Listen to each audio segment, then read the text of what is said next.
Have you ever stood face to face with your greatest challenge and felt completely paralyzed? That was me. Right before I led my first men's workshop, I was standing outside the room. My heart was pounding.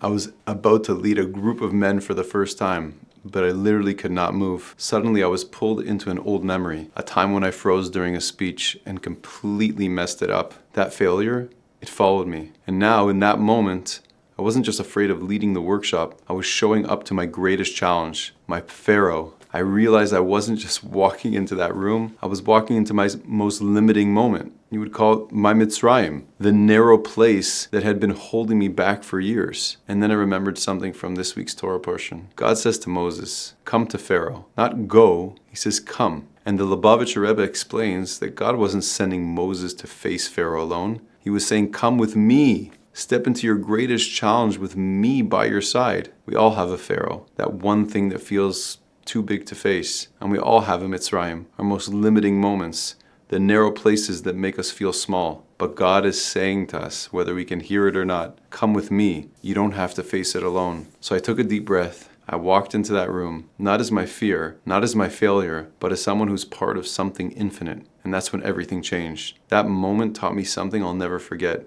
Your Pharaoh, your Mitzrayim, it's not there to stop you. It's there to help you grow into the greatest version of yourself. And you don't have to face it alone. God is saying, come with me. Let's face this together. What's your greatest challenge? What's your Pharaoh, your Mitzrayim? Drop it in the comments or tag someone who needs this reminder. Let's take this step together.